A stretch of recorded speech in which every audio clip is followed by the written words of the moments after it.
ये शक्ति का चिन्ह होगा। अब तू जान चुका है कि वो महिला कौन है और उसने क्या किया। लेकिन अब तू अकेला नहीं, मैं तेरे साथ हूँ। मेरी शक्ति तेरे हर कोने में बह रही है, पर तुझे भी चलना होगा, उठना होगा, जागना होगा। ये सिर्फ तेरे घर की लड़ाई नहीं है, ये तेरी आत्मा की परीक्षा है। अब जा और वही कर जो मैंने कहा है। आने वाली रातों में मेरी उपस्थिति को महसूस करेगा, झूमती ज्वाला में, चंद्रमा की चांदनी में और अपने दिल की धड़कनों में। मैं तेरे भीतर हूँ और जब तू मेरा नाम लेकर उठेगा तब पूरी सृष्टि तेरे कदमों में होगी। अब मैं तेरे अंदर की वो शक्ति जगा रही हूँ जिसे तूने खुद भी कभी पूरी तरह पहचाना नहीं। तूने जिंदगी में बहुत कुछ सहा है, बहुत कुछ सहा कर भी तू चुप रहा। लेकिन अब जब तेरे घर की शांति पर किसी ने हाथ डाला है, अब जब तेरे अपने को नुकसान पहुंचाने की कोशिश हुई है, तो तेरे अंदर की आग को बुझने नहीं दूंगी, मैं उसे ज्वाला बना दूंगी। तेरे सपनों में जो अजीब आवाजें आती थी, जो परछाइयां तुझे देखती थी, वो सब उसी के भेजे हुए संकेत थे। उसने तेरे मन को भ्रम में डालने की कोशिश की थी ताकि तू डर जाए, तुझे लगे कि तू अकेला है, तुझे लगे कि तेरे पास कोई शक्ति नहीं बची। लेकिन बच्चे, यही उसकी सबसे बड़ी भूल थी। वो भूल गई कि तू काली माँ का पुत्र है और जब माँ जागती है तो कोई भी राक्षसी ऊर्जा नहीं टिकती।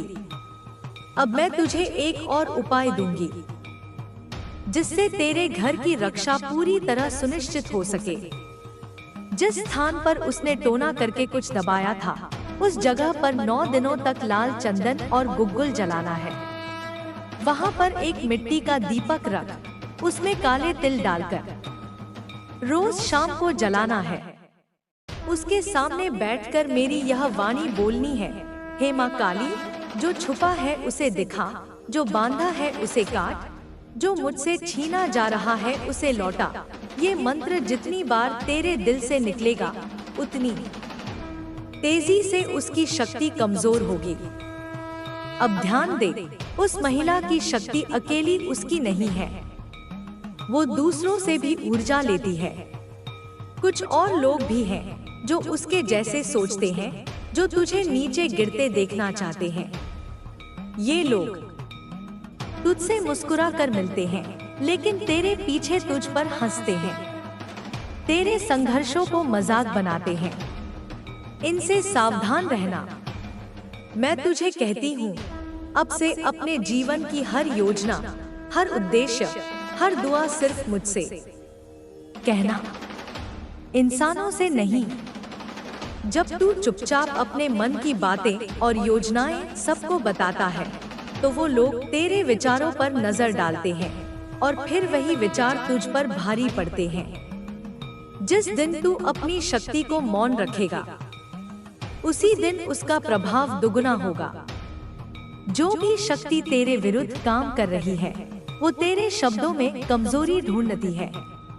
इसलिए अब से हर सुबह उठते ही अपनी हथेली पर मेरी मूर्ति की कल्पना कर और बोल, माँ, आज मेरा दिन तेरे संरक्षण में है। जो मेरी हानि चाहे वो तुझसे टकराए। अब मैं तुझे एक और संकेत दूंगी।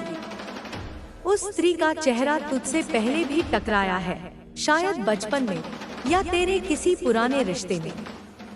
उसने तुझे तब नहीं पहचान पाया था, लेकिन अब जब उसने तुझे उगता हुआ देखा तो उसका अंदर जल उठा।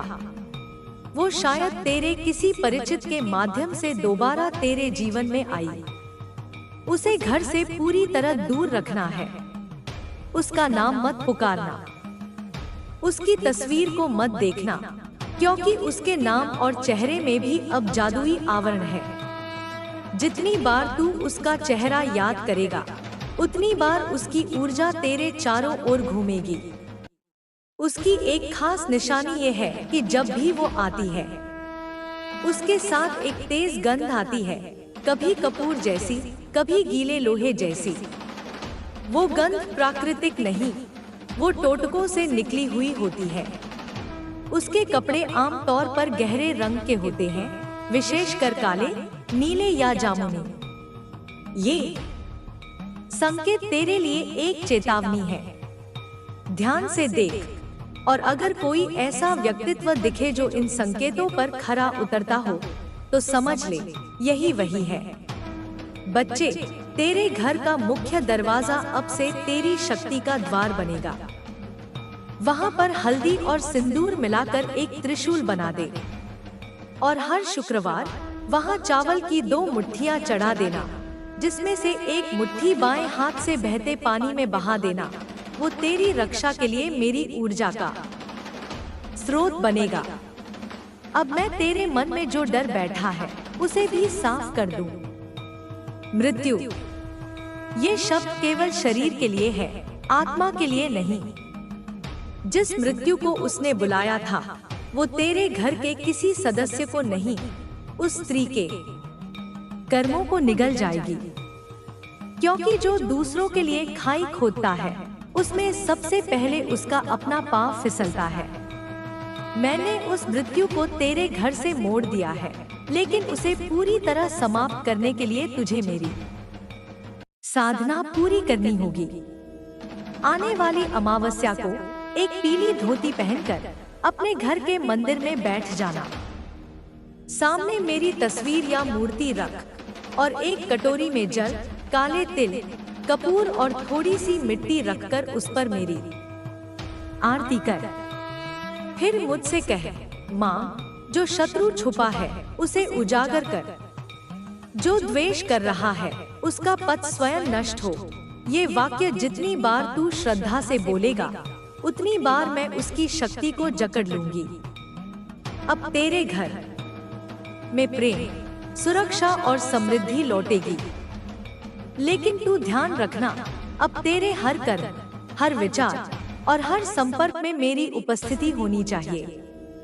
जो भी काम तू करेगा, उससे पहले मेरी आंखों में आंखें डालकर मेरे नाम का स्मरण करना, क्योंकि मैं तेरे हर निर्णय में साथ खड़ी रहना चाहती हूँ।